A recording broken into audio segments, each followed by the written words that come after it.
吕布为什么会败亡？关于这个问题，大多数人给出的回答，要么是吕布太愚蠢，要么是吕布太卑劣。然而，真的是这样吗？看过我之前视频的朋友应该都知道，真实的吕布并不愚蠢，相反，他在军事和政治上都相当有头脑。《三国志》的作者陈寿也说过，吕布这个人是很狡诈的。至于道德，没错，吕布在道德上的污点确实非常多，也是无法被洗白的。然而，如果我们站在普通百姓的角度来看吕布呢？吕布虽然干过3次劫掠，但他一生都没有屠城。吕布和曹操在兖州对战期间，爆发了大规模的蝗灾，百姓陷入了绝境，甚至出现了人吃人的惨剧。在这种情况下，曹操军的陈馀劫掠了自己的家乡，抢了老百姓的救命粮，还用人肉充当军粮。吕布却守住了底线，他没有劫掠，更没有做人肉干。吕布统治地方期间，也没有任何关于他横征暴敛、欺压百姓的记载。实话实说，只凭这3点，把汉末三国时期的统治者全都算上。在他们之中，敢拍着胸口说自己的道德综合来看一定强于吕布的，恐怕也不算太多吧。在我看来，吕布不是死于愚蠢，也不是死于卑劣，而是死于他为自己编织的那个往上爬的幻想。这是吕布系列的最后一期了，在此不二酱想要先感谢一直支持这个系列的朋友们，正因为有你们，我才能坚持把这个系列做完，真的很感谢大家。那么就请大家跟我一起看完吕布人生的最后时光吧。上期结尾我们说到，刘备收留了走投无路的吕布之后，袁术进攻徐州，刘备带兵前往抵抗。袁术无法战胜刘备，就写信给吕布，劝他掏了刘备的老窝，并许诺事成之后送给吕布大批军粮。吕布于是发动背刺，占据了徐州，刘备军因此陷入了断粮绝境。刘备的大量部下惨死，他本人也差点死于荒野。然而事后袁术却开始耍赖，只给了吕布部分军粮，后边就不给了。吕布感到很不爽，直接跟袁术翻脸了。这时候走投无路的刘备带着残兵过来找吕布，吕布哈哈一笑，表示哎呀兄弟，之前的事儿就算过去了，以后咱们还是一家人。于是吕布任命刘备为豫州刺史，派他去小辈驻扎，给自己看大门。接着吕布自封为徐州牧，草根出身的他终于成功割据一方，走上了人生的巅峰。不久后，袁术派纪灵率领3万大军进攻刘备。吕布认为，如果袁术灭了刘备，泰山一带地方的势力就会倒向袁术，那下一个完蛋的就是他自己了。于是吕布率领1000步兵、200骑兵前往救援，硬生生吓得纪灵3万大军不敢再动。随后吕布又表演了一出辕门射戟，成功让袁术军不战而退。由此可见，吕布还是具有一定战略水平的，当然谈不上强。吕布虽然援助了刘备，但他的行为完全是出于战略考虑，并不是对刘备讲义气。因此不久后得知刘备招募了部分新军，吕布立刻就翻脸了，亲自带兵前来进攻刘备。刘备的士兵大部分是新招的，没什么战斗力，虽然打不过吕布，没办法，刘备只好跑去投奔了曹操。曹操看到刘备来投后很高兴，任命刘备为豫州牧。在曹操的帮助下，刘备又回到了小沛。曹操给了刘备不少粮食和士兵，让刘备成为了他对付吕布的前哨。公元197年，袁术称帝后，袁术打算结好吕布，于是派出使者说想要跟吕布结成亲家。吕布同意了，把自己的女儿送了出去。吕布部下的陈规、陈登父子看不上吕布，表面上为吕布效力，背地里却想要搞死吕布。陈规担心吕布、袁术联合以后，双方势力会更强，就跟吕布说，现在皇帝在曹操那边，他是代表正义的，你应该跟他合作。袁术就是个逆贼，您要是跟他合作，不但名声会变臭，形势也会对您不利呀。吕布听后顿时心动了，他追回了女儿，还把袁术使者抓起来送给了曹操。不久后，曹操派使者过来传达汉献帝的旨意，封吕布为左将军。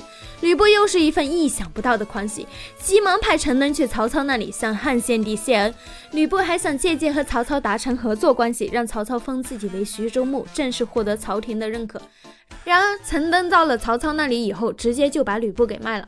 他表示自己愿意演绎出无间道，充当卧底，帮曹操搞死吕布。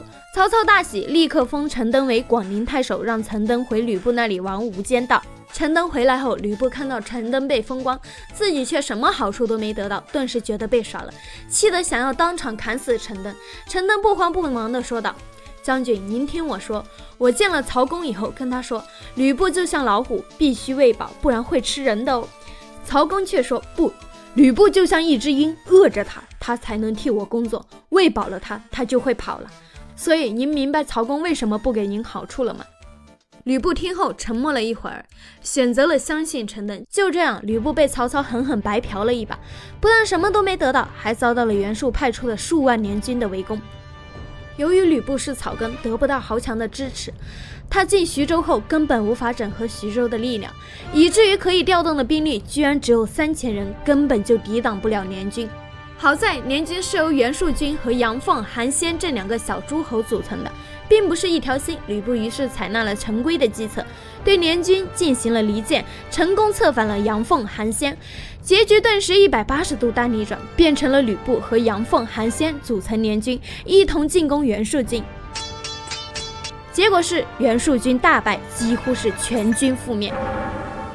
联军乘胜渡过淮河，在袁术治下的钟离地区进行了一番劫掠后满载而归。从战术上看，吕布获得了一场大胜，然而从战略上看，吕布却又离末日又近了一步。吕布并非不知道自己处境的危险，于是公元198年，吕布又一次厚着脸皮和袁术结成了同盟。随后，吕布派高顺和张辽带兵攻打小沛的刘备，打算拔掉这颗曹操安插的钉子。高顺和张辽顺利战攻了小沛，还击败了曹操派来救援的夏侯惇。曹操听说以后却笑了。好啊，吕布这下终于有理由灭掉你了。于是曹操亲自率军对吕布发起进攻，很快就打到了下邳。吕布率领骑兵迎战，被曹操击败。曹操乘胜把吕布包围在下邳城中。不久后，曹操又水淹下邳，吕布彻底陷入绝境。吕布军将领侯成曾经违背了吕布的禁酒令，吕布很愤怒，严厉斥责了侯成。然而斥责过后，吕布却没有对侯成做出任何惩罚。侯成并没有因此感激吕布，反而陷入了恐惧之中。最终在吕布陷入绝境之时，侯成联合宋宪、魏续一同反叛，率领部队投降了，顺便把陈宫抓了起来。明白大势已去的吕布看了看跟在自己身边的几名忠心耿耿的部下，说道：杀了我吧，把我的脑袋送给曹操，就算是我送给你们最后的礼物吧。部下纷纷表示拒绝，吕布长叹一声，走下白门楼投降了曹操。面对死亡，吕布本能地开始求生，他对曹操说：我现在已经彻底服了您了，以后您率领步兵，让我率领骑兵，还怕不能平定天下吗？曹操脸上露出了怀疑的神色，他应该是怀疑自己到底能不能驾驭吕布这样的人吧。这时候刘备主动进言道：您忘了吕布是怎么对待丁原和董卓的吗？是的，真实历史上刘备是主动说出这句话的，所以并不存在曹操甩过刘备、曹操借刀杀人这种事。刘备说这句话完全是出于真性情，他无法原谅吕布对自己的所作所为，更无法原谅吕布害死了他那么多的部下。曹操听后点了点头，下令杀死吕布。我觉得曹操应该不是因为刘备的这句话才决定杀吕布的，毕竟曹操是一个很有主见的人，不可能这么轻易的被他人所左右。他杀吕布的根本原因还是觉得自己驾驭不了吕布吧。在人生的最后一刻，吕布依然不敢对下令杀死他的曹操有丝毫不敬，他依然只敢对和自己同为草根的刘备发泄最后的愤怒。吕布对着刘备怒吼道：你这个家伙是最没有信义的人啊！这就是吕布留给这个世界的最后一句话，然而这句话在大家看来只是一个笑话。最后我们来说说吕布为何会败亡吧。我认为吕布是死于他给自己编织的幻想，一个往上爬的幻想。汉朝末年是一个特别讲究出身的时代，而吕布正是一个活在这种时代的草根。吕布这一生一切的行为都与此有关，因为出身草根，所以吕布对草根有一定的共情。他虽然也干过3次劫掠，但一生都没有屠城，在兖州之战时也坚守住了底线，不肯去抢老百姓的救命粮。他统治地方期间也没有刻意去压迫百姓。然而吕布虽然对草根有一定共情，却一心向往上流社会。他这一生都在削尖了脑袋，想要往上爬，爬进那个他可望而不可得的上流社会。为此他决定不择手段往上爬。他杀掉了丁原，投靠了董卓，然而董卓只把他当作一条狗。于是他又杀掉了董卓，打算和王允一起匡扶汉室，位极人臣。然而王允只是把他当做了一个剑客，根本不听他的话。为了成为诸侯，他背刺了对自己有恩的刘备。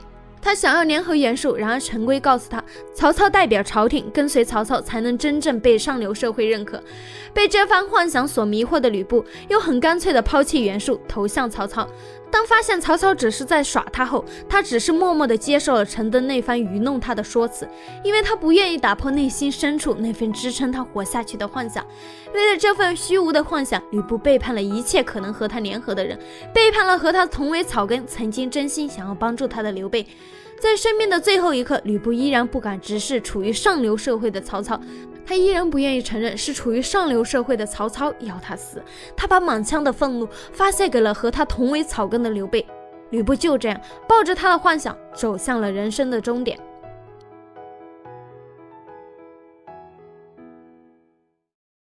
吕布的这一生带给我们的更多是教训，他的悲剧既有时代的原因，也有他自己的原因。因为有一个和他同样处于那个时代，同样是草根的人，并没有和他一样陷入虚无幻想，他没有自卑于草根的身份，也没有恐惧于时代的不公，而是选择一生坚守大义与理想，最终成就了一个流传千古的传奇。这个人的名字就叫刘备。好了，感谢观看本视频的朋友们，吕布系列就此完结啦。因为有大家一直以来的支持，我才能坚持做完这个系列，真的非常感谢大家。之后我会继续努力，争取给大家带来更多精彩的故事。最后就求个关注和3连吧，大家的支持是我努力创作的最大动力，谢谢大家啦，那拜拜啦。